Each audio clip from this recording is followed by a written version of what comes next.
Her at night, she makes the moon shine. She makes the dawn bright.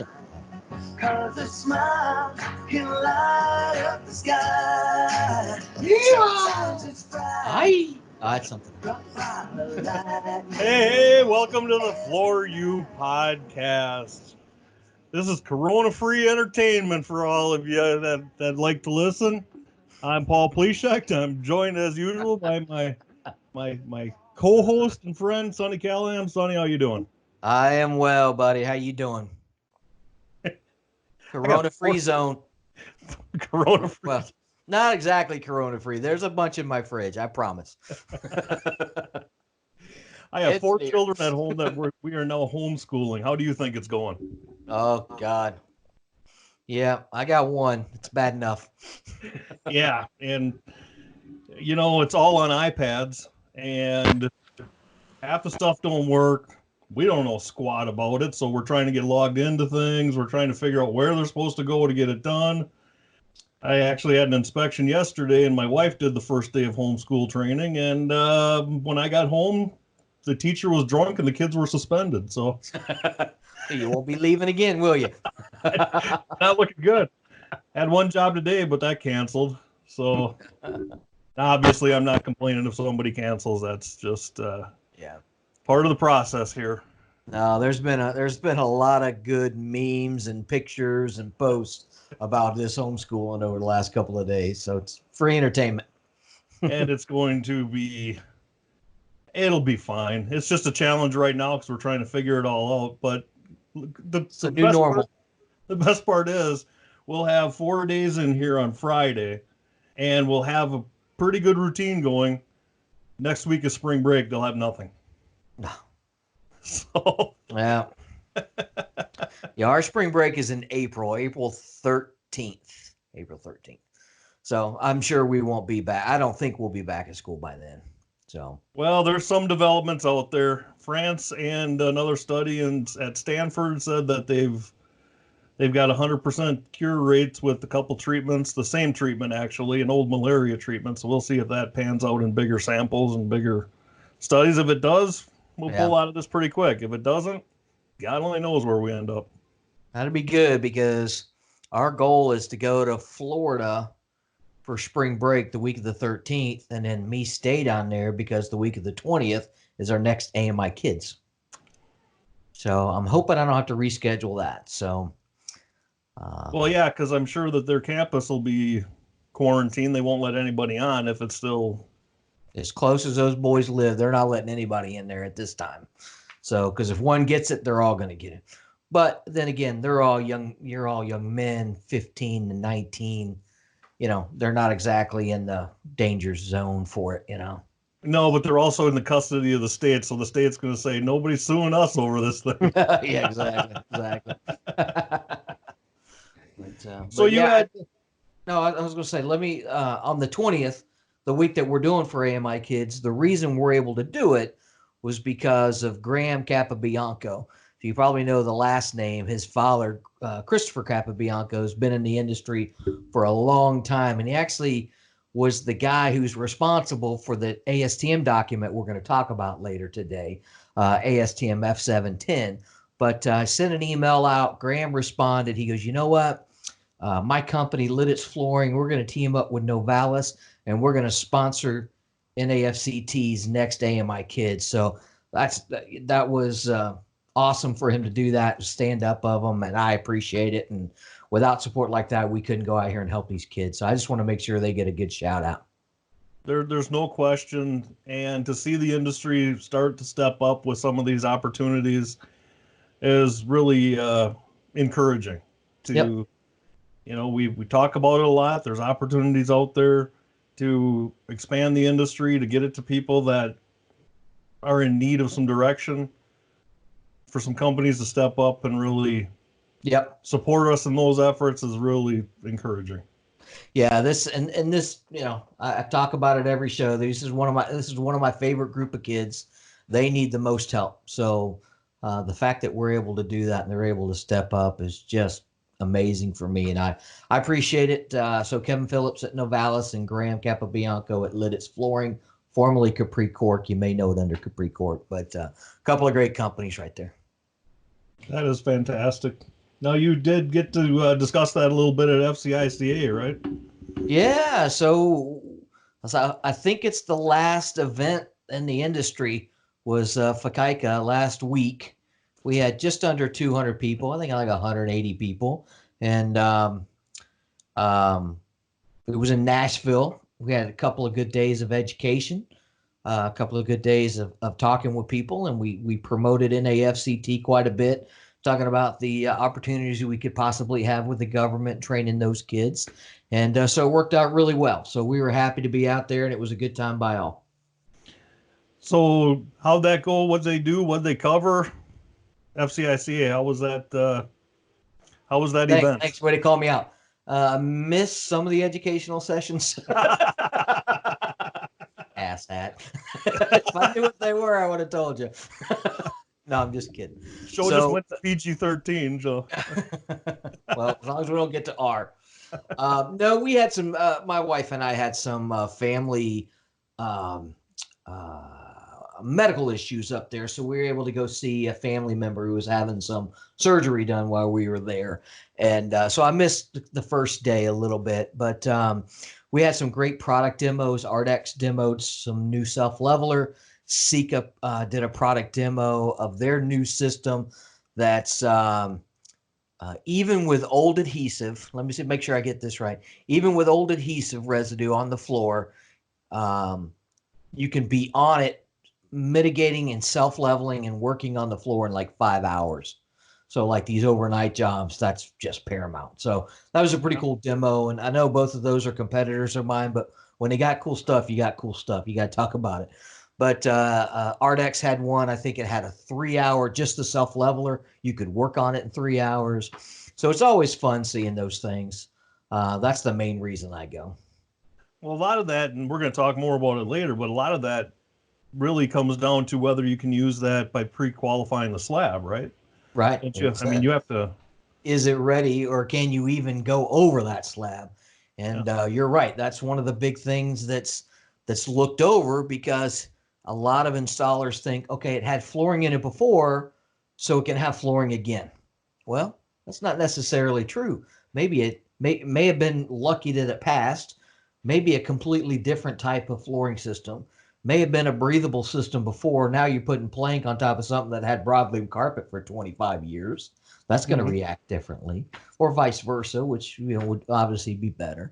But I mean, there's a lot of qualifying factors that on the front end are being missed, and that's where this ASTM F710 document, I think going through that, we're not going to read the whole thing because that would put everyone to sleep.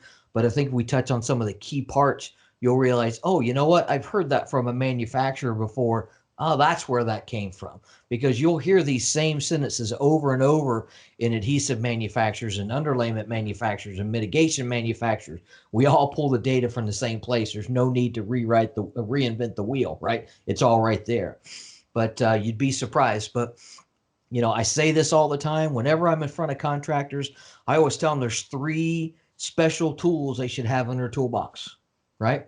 3 special tools: ASTM F710, ASTM F1869, and ASTM F2170. If you don't have those 3 in your toolbox, you're doing yourself an injustice because you don't understand the game.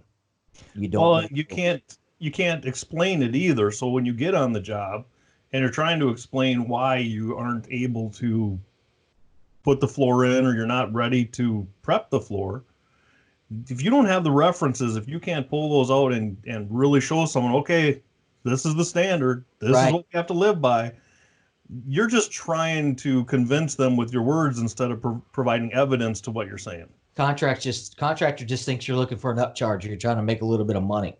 So. And it is an upcharge, a justifiable, fully necessary upcharge. I mean, yeah, absolutely. You got to make sure you have it. So we've got some other things going on. National Wood Floor Association, they canceled their event.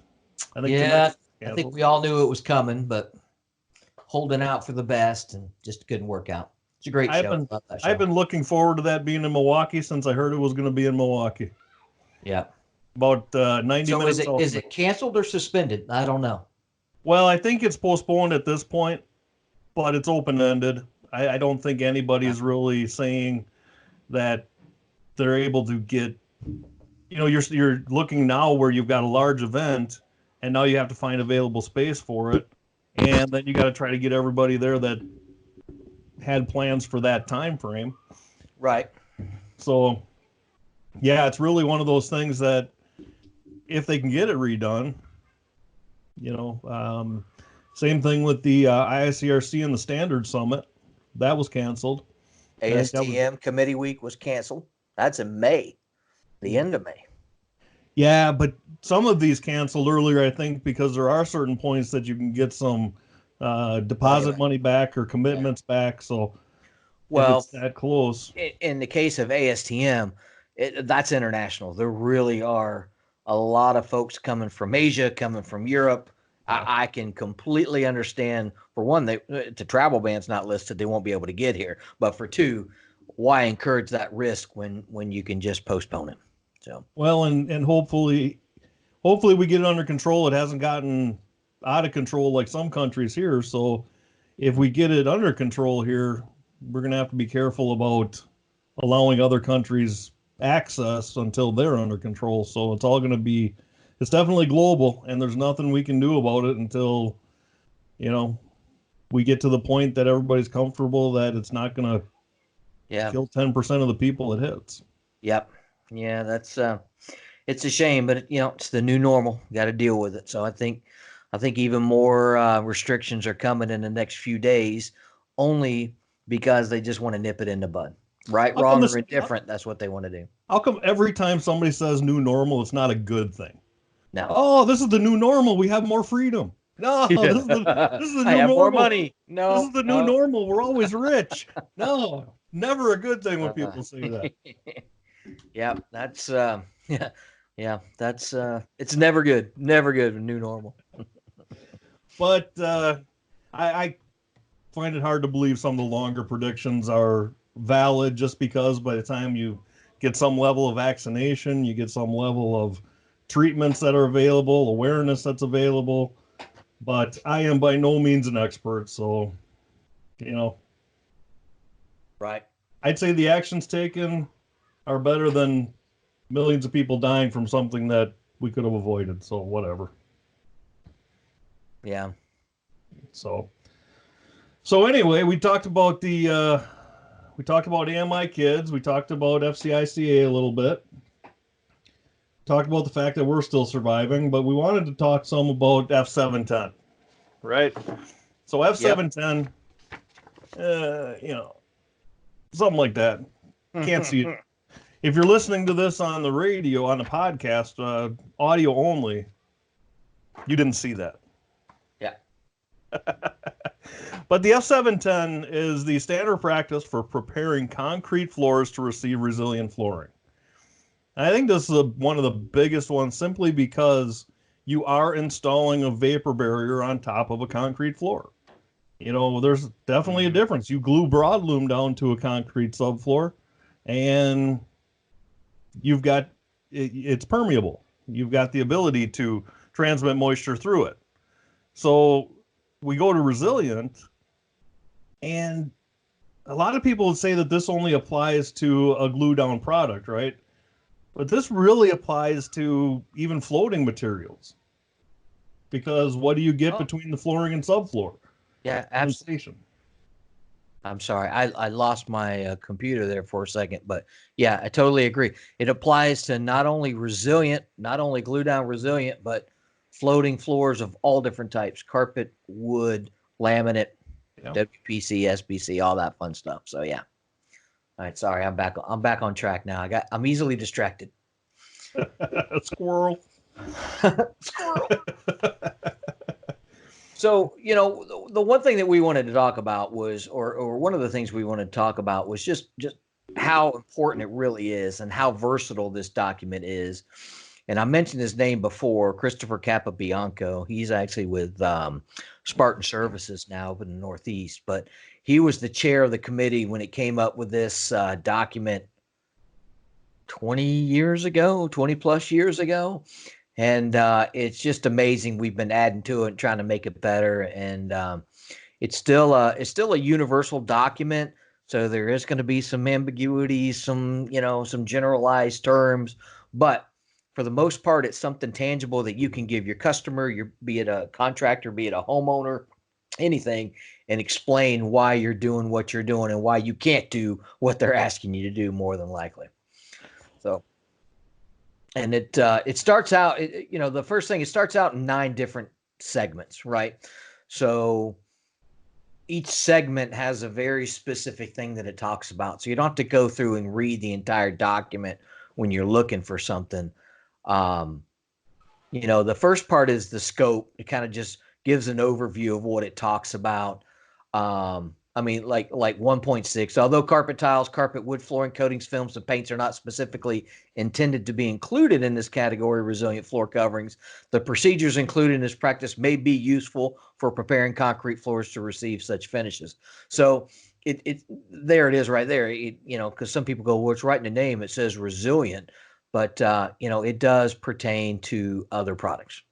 Well, especially when you're dealing with carpet tiles. Carpet tiles are pretty much just a resilient floor with a fuzzy face. And that's it. Right? I mean, exactly. And they better be treated that way for sure. Yeah. Yeah. So, I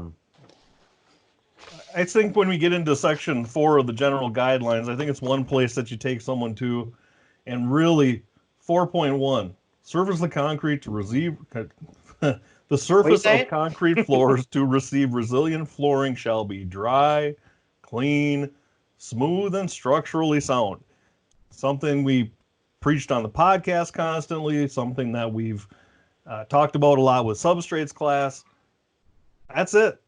Yeah. You can go through the whole definition and the whole document, but the rest of the document is pretty much just telling you how to get it dry, clean, smooth, and structurally sound. It's just that easy. Dry, clean, smooth, and sound. So, yeah, and again, that's the first one under general guidelines. That's the most important sentence of the whole thing. But if we can move back up a little bit, I wanted to go over section 2, the reference documents, because in this document it references other great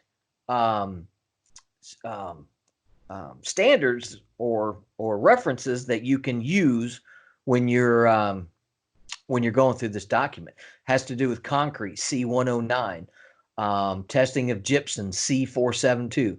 Again, people, we've told you, if it's manufactured, there's more than likely an ASTM standard that goes along with it. So, we were talking about this before we went on the air. I can't believe this one's still here. It references D4263, test method for indicating moisture in concrete by the plastic sheet method. All right. Yeah. So next meeting, I will try to get that taken off. I promise. I had forgotten that was still in there, but that is just a joke. Please don't ever do that. It can give you false positives. It can give you false negatives. It can get you in a world of hurt. It's really not telling you much. Now, if it fails, it may be more. The most I would say it tells you that if it fails that test, you absolutely have to do more testing. But if it passes that test, you absolutely have to do more testing. Exactly. Way to put that. That was perfectly put. So it accomplishes nothing. Yeah. Basically. It's kind of like the meters too, right? The meters aren't really telling you anything. Yeah. Not as far as qualifying to install flooring on, they're not. Well, there are some manufacturers who are recognizing that now, Paul. Some of the big ones are recognizing it. But, the benefit that I see with those meters is, going around doing, 30, 40, 50 per 1,000 feet and figure out where you want to put your test kits. Where's the worst case scenario? But if you decide to just use relative humidity, which, by the way, is a mistake, if you choose to do just one test, you can use the meter with the relative humidity. That'll give you a sense of what's coming to the surface. I had an interjection at FCICA last week that during someone's presentation about how many floors have failed because the relative humidity was too high? If anybody had any stats on that. The answer is 0, because no floor has ever failed because the relative humidity was too high. True. Yeah. It failed because moisture vapor emission moved to the surface. So if you have one test that tests moisture vapor emission and one test that tests RH, why would you just test RH? One of these tests by themselves mean nothing. You've got to do them both. You've got to understand what's moving on the highway, what's moving to the surface, and what's the traffic look like 3 inches below into the slab. But right? even at that, you go through your due diligence and you do all that testing. All of those data points are still only telling you what it's doing today. Yep. Well, let's see. Let's talk about. Let's find this next one. Hang on. Can you guys hear me doing that? Yeah, not annoying at all. Nah. No. What I was going to do on that follow-up point to what he just said is, even though it's right then and there, it's all a moot point if you don't have an intact vapor retarder underneath there. Because if you're doing testing and there's no vapor retarder underneath the slab, who cares what the moisture is? It's going to change whenever it rains. Whenever the water table changes. Wet season, dry season, who cares what it is? Change their irrigation schedule, or they put in irrigation, or oh god. Yep. If it's older than 20 years old, plan on mitigating. I know nobody wants to hear that. I know no one wants to hear that. But that's not true. People that do mitigation want to hear that. Want to hear that, right? But even if there was a vapor barrier put in 20 years ago, which there was not, it's going to be decayed, right? It's going to be gone. It's going to be worthless. So, I mean, it's just a simple thing. And if you add it in the front end, it's so much easier than having to worry about it on the back end. Agreed. I've said for a long time, I'm not sure why it's not just part of the prep at this point, simply because you have enough failures in the industry to say, you know what, it's part of the process. And you can't have a blanket statement to say do it all the time, because dew point is an issue. If you check for dew point and you're going to be okay, then that's one thing. But dew point is an issue that can come into play when you're on that non-porous surface and you get at the surface of the concrete, you could get dew point there. Well, of course, but you're talking about a completely different mechanism than vapor emissions. No, I know, but I'm just saying I've had long discussions with Peter Craig about this, and he's the one who convinced me that that's the only thing to consider is dew point at that point. But there are some, examples of where that would be a mistake. I guess my point would be that whether you mitigate or not, then dew point, you still have to be concerned about dew point, because it's a totally different topic, right? Totally different topic. I agree. All right, let's move on. Let's so that was 4.1 when we were talking about concrete floors, dry, clean, smooth, and sound. Easy enough. Then it addresses cracks. It talks about expansion joints, isolation joints, or other moving joints. It defines what those are. You got to treat them differently, moving or non-moving. 4.2. It's interesting on 4.2 with it that such as expansion joints, isolation joints, or other moving joints in concrete shall not be filled with patching compound or covered with resilient flooring. Contact the resilient flooring manufacturer regarding the use of an expansion joint covering system.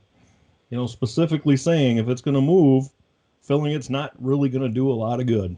Yep. Well, so we had, where was it? It was social media yesterday, day before. Someone asked, what do you charge to repair cracks in foundations? What? Everybody's like, you're a flooring guy. What are you talking about? And it was this. They were asking this. They were asking that.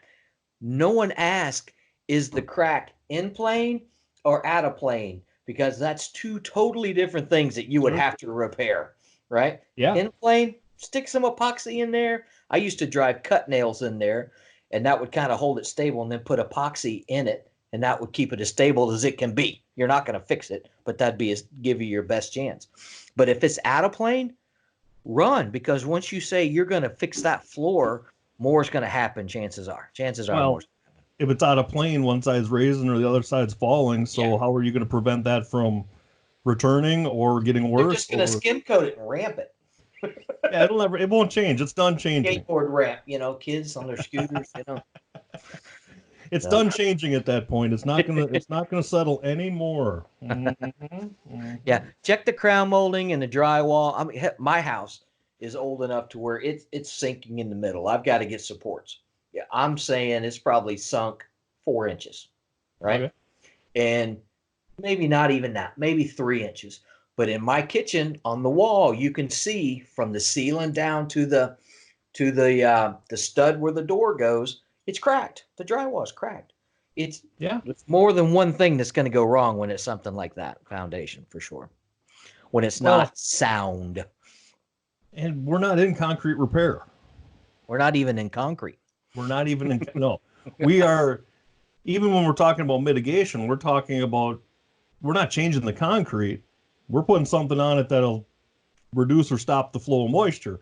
Yep. We're not altering the concrete in any way, shape, or form. We're just putting a cork on top. That's all. I was talking, and I can't think of who it was. I think it was Joseph when we were doing the Ronald McDonald House. But he had a good point. He goes, flooring is the only finish trade that is asked to constantly fix other trades' problems. So if an electrician came in and the plumber had put the pipe in the wrong place, they would never ask that electrician to fix that pipe. But that pipe's in the flooring. They're going to ask the flooring guy to move that damn pipe and put the flooring in, right? It's crazy. How did we get to that point? I went to a job just recently where a guy went to hang a huge mirror. Huge mirror. It was like 6 feet long. He went to put it on the wall, and part of the remodel, they added 4 feet to the wall, and it was off by the end of that 4 feet, it was off an inch. And that mirror is perfectly flat and perfectly straight, and he put it on the wall. He's like, there's nothing I could do with this. Yeah. I couldn't see a mirror guy pulling off the drywall. The wall decorations guy pulling off the drywall, straightening the wall and hanging his mirror up. Yeah, exactly. Floor tile guy, ceramic tile guy, tear that shit out and make it straight. That's exactly, if that was ceramic tile going in there, they would have that guy tear that off, which is a shame. It's something we got to get to. We've got to fix. All right, we're working on it, Sonny. We're making progress. We are working on it. So 4.4, 4.5. So concrete floor shall be smooth to prevent irregularities. Oh, looky here. Look at 4.6. Acclimation. This is one of those things that we could all tell war stories. I had one the other day that was shown to me. It was out in California, and they had like 4 pallets of material. The person who told me the story listens, I know. And it was sitting outside with a piece of cardboard over because the instructions said not to be in direct sunlight, but it was outside. It was outside. And they were taking it from outside and installing it, and they were having gapping issues. Shocker. Really? We're acclimated it to the job site. Oh, you didn't mean inside under the same conditions. Yeah, the job site wasn't enclosed, so it didn't matter. Yeah, exactly. It would have been the same. Some of those things they're just killers. It's a simple thing too. I mean, just let it, vinyl products, let it acclimate for a couple of days where it's going to go. 48, 72 hours, you'll save yourself a humongous headache. Hey, we don't have the time to do that. You got the time to replace it? Because it only takes one. Exactly. It only takes one 10,000 square foot job to bite you, and I've seen it put people out of business for something as simple as acclimation. It is thermodynamic, and you have equations for PVC pipe. You have equations for steel. Doesn't matter what the construction product is. They have equations for thermodynamics and how they have to leave room for it to move and to change. Flooring is not going to be any different. If it's hot, it's going to be bigger, and if it's cool, it's going to be smaller, and that's it. I always wonder why it's even a question, but it always comes down. Got to get it done. Got to get it done. Got to get it done. I just don't understand what people think they're saving by skipping that portion of it, because it's going to come up in the claims process or complaint process. Did you acclimate it? And there, the dealer's going to say, yeah, or the contractor's going to say, yeah. They're going to go in and talk to the homeowner. No, they took it right off the truck and started installing. Well, I go down and I measure the space that's there for the plank. And if the space for the plank is bigger than the plank's supposed to be, there you go. And it was bigger when it was put in. Kind of can't mess that one up. That's science. Science. All blinded me with science. So 5-1 here. Now this is something we haven't. My dogs are barking. We haven't talked about testing procedures yet. Yeah, we have. But it says that the first line in 5.1, all concrete slabs shall be tested for moisture regardless of age or grade level. Right. Now, shall in these standards, one of the things with shall, that is the word. That is the ultimate. 2 words in that one. All and shall. Yes. That all leaves shall. No debate. When you're working in standards, shall is the equivalent of you damn well better. That's right. I mean, there's should, which is really close to shall. Should is almost a shall. Could, maybe. When you see a shall in a standard, there's no discussion. Everybody that worked on that standard said, yeah, you gotta. You gotta do it. Right. And that's what's great about this document. It's not just adhesive manufacturers, underlayment, mitigation manufacturers, resilient flooring manufacturers. They make carpet tile manufacturers. Installers, and we all agreed. You do what? Installers serve on this. People came out of installation. Installers, inspectors, we all agreed. All concrete slabs shall be tested, regardless of age or grade level. It's above grade. It's on the 30th floor.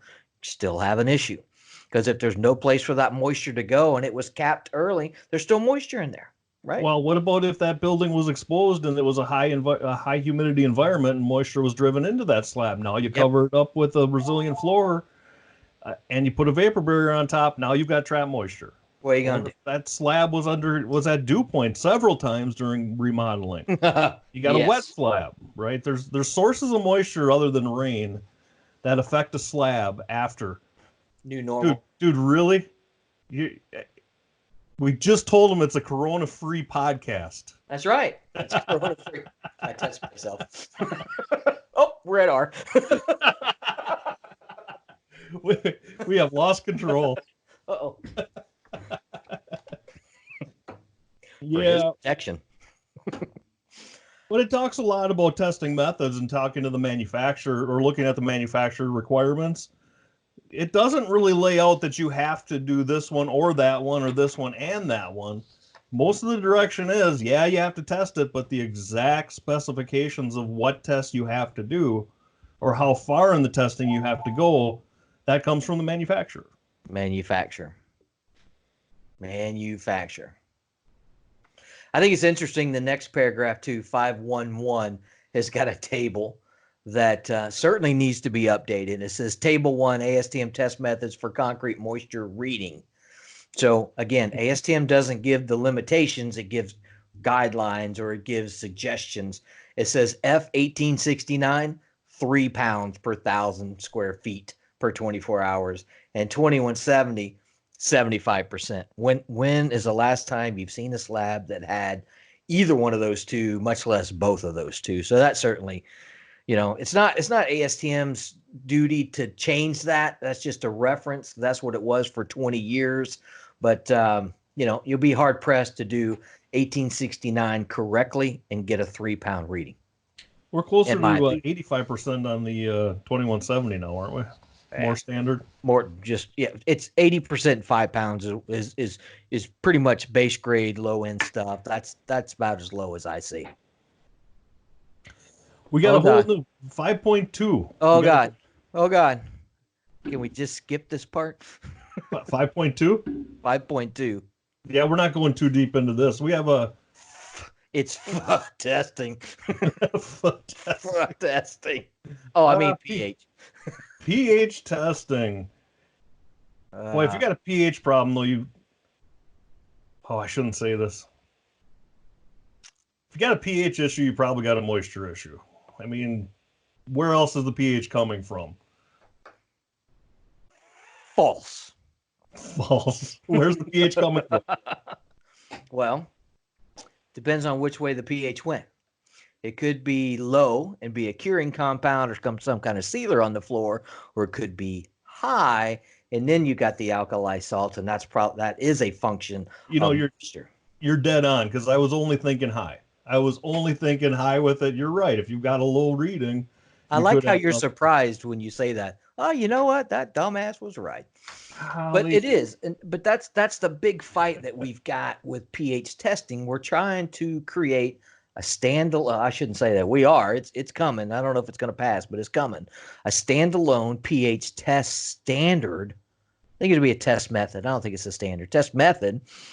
And a lot of us just think it should be used forensically after the fact. But then the counter argument to that is, well, what if it's new construction and you're looking to see if there's some kind of curing compound still on the substrate? At that point, it's a valid test. But it's kind of like the mat test in a sense, because you're not, just because it would pass the pH test doesn't automatically mean you don't have any sort of curing compounds on the surface. I mean, how many tests would you have to do to see how widespread it is? I think it's 8 for the first 1,000 feet of what they're doing. But again, it just depends. I can make any pH test you want be 12 or higher. Sure, right? Scrape the surface. Just scrape the surface.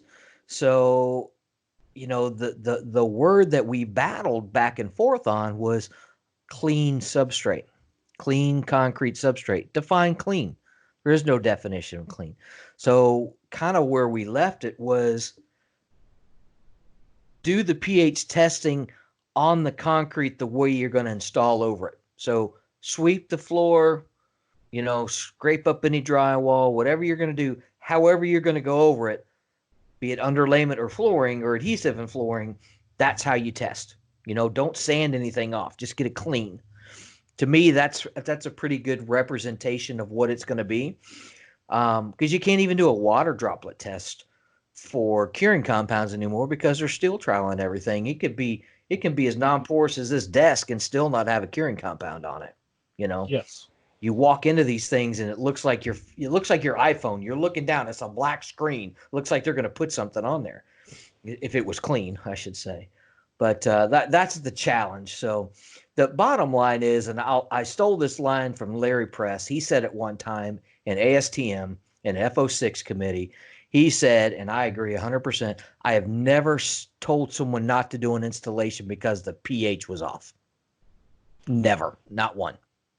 Not one time. Off low, never even off high. Not with intolerance. Below 7 or above 10 or 11 or whatever now. They're crazy. 7 to 11 or 9 to 11, excuse me. 7's. Well, you can't. One of the reasons I could understand that is because you really don't have any pH unless you have water. Right. So if you've got residue on the surface, you add water to it. Now you can get a pH reading. You've created the alkalinity. Yeah, that wasn't there before. Right. But then you sure as heck had better be right about the vapor emissions and propensity for it in the slab, because any amount of condensation at that point is going to give you a problem. That's right. Do your moisture tests. Do both types of moisture tests. If your moisture tests are in check, your pH will be fine. And God forbid, if you get something and you got a funky pH, something below 7, some kind of contaminant on there, or somebody acid washed it or something, just take a cool, clean sponge, just cold water. You don't have to put any other chemicals in it, and wipe the floor down with that clean sponge and then retest it. Chances are you're going to get rid of whatever was on there, because it doesn't take much. I hear people say, use this type of acid, use this, do that. You don't. Just use cool, clean water, and that'll take care of just about anything with, acidic residue on the surface. Well, it would at least dilute it enough. If it was a low concentration, it would dilute it enough that it Wouldn't be an issue. wouldn't be an issue. Right. Plus your floor is going to be clean. But I think your point with a sponge versus if you're going to clean a floor versus flooding would be, again, adding moisture to it to try to rinse that slab. Minimize the water exposure to it, for sure. Yeah. For sure. Well, I think we covered that. I don't think too many people will leave us nasty messages on YouTube for our coverage of pH. If you test for pH, no. Making all sorts of, I think we've muddied the waters enough that they can't pin us down on any one statement, right? That's right. Just make sure your moisture tests are in check and do both kinds. Both. That's so important. That's just so important. All right, section 6. We're burning through this thing. Preparation of new concrete floors. So it breaks it down into new or existing floors. So this is new concrete floors. New slabs should be properly cured and dried. Uh-oh, did I lose you? No, I'm here. Properly cured and dried. Something popped up on my screen. Drying times for slab moisture testing will vary depending on atmospheric condition and mixed design. Right? So a slab in Florida is going to dry a lot slower than a slab in Arizona. Right? Yeah. Yeah, technically speaking, if it's normal weather conditions. Normal. But if you do have moisture in that Arizona slab, we don't have moisture out here. Guess how much faster it's going to be coming out of the slab in Arizona, which can cause the problem. So that's where people get confused. Oh, Arizona doesn't have moisture. Well, if it's in that slab, it's trying to reach equilibrium. So it's flying out of that slab. Yeah. So you got to be careful on timing with that, for sure. I'm going to apologize if you hear doorbell going here and stuff. Kids are home. We're quarantined. They're going to go in and out. I was going to say I heard something earlier. I was like, what the? That's all right. My wife's sitting by the pool. It's like 75 degrees. She's sending me pictures. I'm like, I can't go out there. Well, they've been pretty good, but I'm not going to try to have a sound studio quality silence during these things. So I apologize. You're getting what you pay for. Not with your 4. They're in ripe playing age. There'd be no way to hold them back. So no. I'm okay with that. Going back outside again. That's all right. There it is. So we went through that. I think of the idea with the new slab. I mean, there's other issues in Arizona as well, right? So now you've got a hot slab and you've got cool air up above it. That's going to make moisture want to move different than when you've got cool ground underneath it and warm air above it. It changes. When you've got cool air above a hot slab, condensation and dew point is something you don't even think about, but absolutely comes into play. Yep. So it's all about equilibrium in that slab. You can have 99% relative humidity in a slab and not ever have a problem if that's what that slab equilibrates to. Yeah. That's the argument that I give with people who just do RH testing. You can also have a slab that has 80% RH, but has a massive drive of moisture vapor emission to the surface, and you can have a failure at 80%. So if you can have a failure at 80% and not one at 99%, that right there tells you doing one test is not good enough. And that's the same for calcium chloride as well. You can't just do that. I'm not slamming the RH guys by any means. You've got to do the calcium chloride RH. You got to know them both. Got to do them both. Really, some of these for wood floors, and it's off the topic a little bit. But you've now got for $75 these RH and temperature monitors that you can put into a building and forget it's there. Yeah. Boy, $75 isn't that much when you're considering the liability.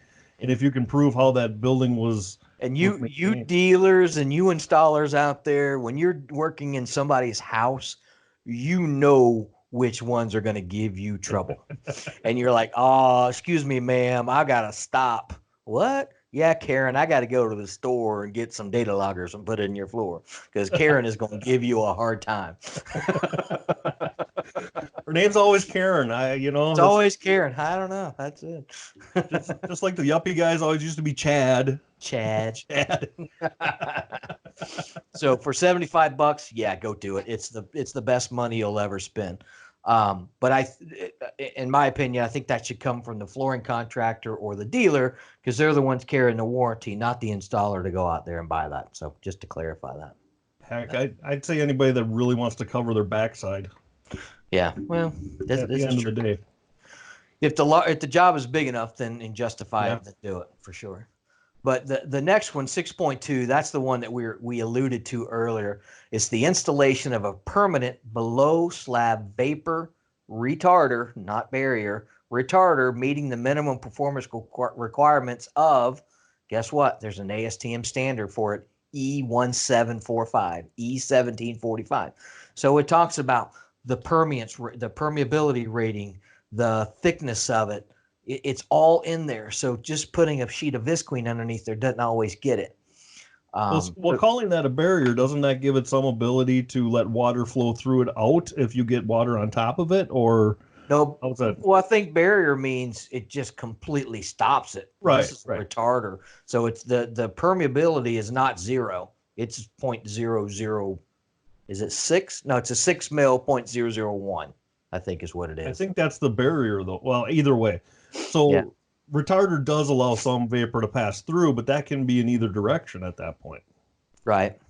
So I lost you. I was trying to see if I can pull it up, but I can't pull it up while we're doing this. But oh well. So we'll move on to the next one: preparation of an existing concrete floors. But I do like this because a new slab and one that's got floor covering on it, it needs to be treated completely different. There's different things that you need to look out for. An existing slab, how are you going to know if there's a vapor retarder underneath there? You're going to ask Karen? Karen's not going to know. Bitch, I paid you to know. Yeah, and I think when you go into even some of the removal of old resilient floor, adhesive residue, paint, surface contaminants, I mean, if your resilient floor paint or adhesive residue is to be removed, follow 7.1, 7.12. It goes into asbestos and yeah, I was going to say 7.11 is the most important part of the difference between existing and new construction. So this is and I think this is important enough to read. Not the whole thing, obviously, but it's RFCI's warning. It says, do not sand, dry sweep, dry scrape, drill, saw, bead blast, or mechanically chip or pulverize existing resilient flooring, backing, lining, felt, paint, asphaltic cutback adhesives, or other adhesives. Why? Because they may contain asbestos. If it's black or you even suspect it minutely, get it tested. You can send it to a lab. What is it, Paul? What's the test?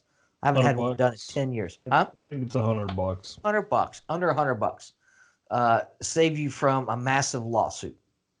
So well, and don't forget that it brings up paint, and it goes on 7.1.2. Certain paints may contain lead, exposure to the lead dust. So we're not just talking about asbestos anymore. We're talking about lead. That doesn't even get us to silica. I mean, no, lead is big. I mean, if they have a very specific window of when houses were painted, especially porches and add-ons, and if it's got lead, they can come get you. I mean, they really can. You've got to be really careful in these remodels. Well, if you read that last sentence, it talks about identify lead-based paints, removing such paint, any licensing, certification, and training requirements for person performing lead abatement work. We're right in the same area as asbestos at that point. You have to be trained and certified, licensed. You got to wear a Corona mask, a Corona suit. Hey, there's some job security while you're out walking around with Corona PPE on. You could do some asbestos abatement. Talk about new normals. Lead is less dangerous than air. Breaking news. Off topic. But yeah, but it does go into also. It's kind of like the concrete vapor testing. Responsibility of the installer to find out if it was taken care of. It's not the responsibility of the installer to do it per se, right? The white paper that came out how long ago? It depends on the contract. Contracts for commercial work may say it's their responsibility. True. It just depends. True. But yeah, it's industry-wise. Industry-wise, yeah. So I think I've shared this stat. It's not a stat because it's not confirmed, but this conversation I had with Howard Kinnear, and he said at one time tell the people about that. I gotta go grab something real quick. Okay, you do that. I'll keep fluffing for a while. So I had a conversation one time with Howard Kinnear talking about calcium chloride tests, and this was 5-6 years ago, maybe even longer than that. And to his point, he thought 80% of all calcium chloride tests were done incorrectly. And I told him I completely disagreed with that. I thought the number was much higher. I think the number is in the 90s, 95%, because there are only a few people who continue to do the test, for one, but who do the test correctly. That means going in there, if it's an existing floor, taking the flooring up, grinding the area, letting it sit for 24 hours before you put the test kit down, then making sure that you start the test when you're supposed to, make it go.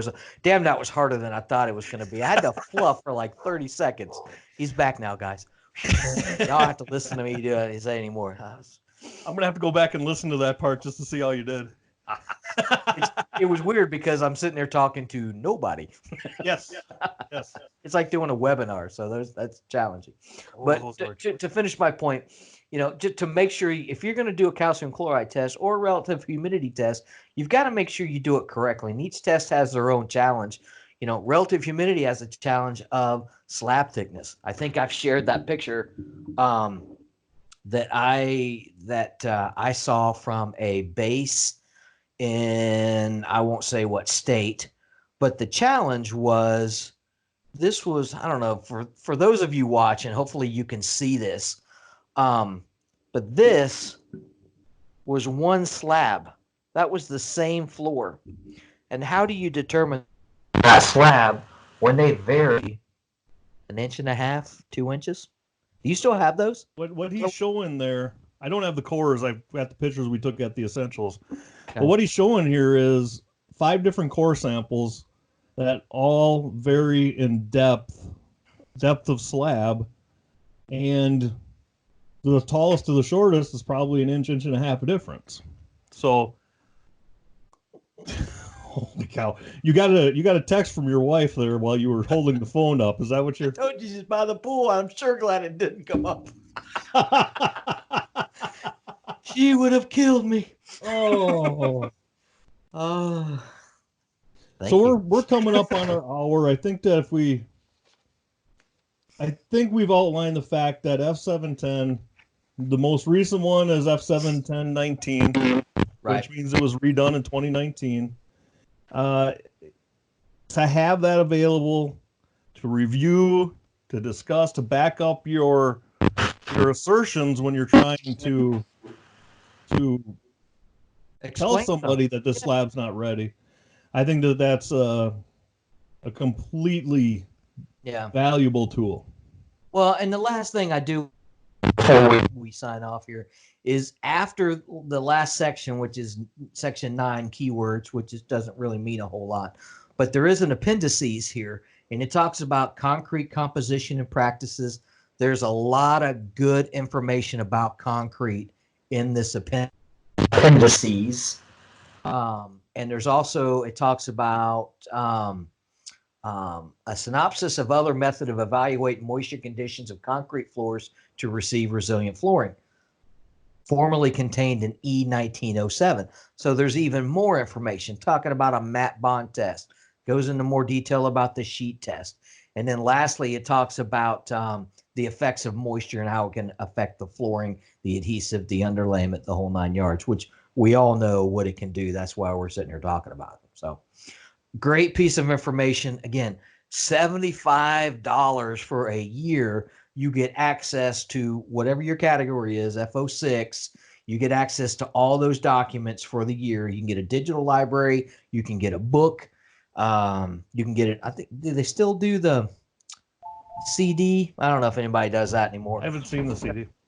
But that's how I used to get it in like the 2000s. But you can get that information, and it's yours to keep while you're a member. If you try to buy these separately, they're anywhere from $45 to $100, depending on which one you want. So, well, $5 membership, and that keep ASTM going to make sure we have things like this to share with you guys. Yeah, I want to thank everybody for listening. I think it's time to wrap her up here. Don't forget, it's on YouTube. Not that we're much to look at. Well, you're not. But we're on YouTube. Shout out Preferred Flooring. Now we'll see if he's listening, right? See if he listened to the end. All right. Daniel's my shout out. Let's see. Daniel's a shout out. So his brother Jose was at FCICA last week, so I got to spend a lot of time with him. Great. God, what a great family. I love that whole family. Both brothers and the sister. They're good people. I couldn't believe how much Daniel told us, how much Daniel said he taught his brother everything. No, Jose said he taught Daniel everything. Oh. Or you're saying, yeah. Or did Daniel say that in Aliquippa? I was trying to cause trouble there. Thanks a lot, Sonny. My bad. So you can reach either one of us. You know, you can email us, Sonny at NAFCT, Paul at NAFCT. I think those are the best ones to get us at. We have emails for the podcast too, but heck, this is turning into a regular conversation about some of the things NAFCT is doing anyway. So you can reach us there. We have floorupodcast.com, NAFCT.com. I'll be linking the podcast right on NAFCT.com. You can see our newly certified heat weld flash cove techs. Oh, very nice. Are listed on the NAFCT website. So, all right, do you want to put the Flooring Essential teaser out there? Ooh. Yeah, let's see who listens to the end. Let's see who listens to the end. So we are in the early planning stages of another Flooring Essentials class. This one will be a little bit different. It'll be a 3-day event with a trade show mixed in the middle of it. And it will be in Grapevine, Texas. So that same hotel, the Courtyard, where we had the very first one 3 years ago now, I guess it is. We're still trying to confirm the dates, but it's going to be in September after all this craziness has gone away. And as soon as we have more information, we'll certainly be talking about it here and sending emails out to everybody. It's gonna give us some idea of who listened to the end. Both people will say they're not people. Going. Both people will say they're not going. Another one of my brother's songs that he wrote. Another one. Thank you, everybody, for joining us. We appreciate it. We'll try to get one out again next week. Maybe 4 next week. Heck, if we make it a couple in next week. Bye, everybody. Bye. She makes the moon shine every night when she makes the moon shine. We park the car behind the barn, feeling our way through the dark by the creek in the shade.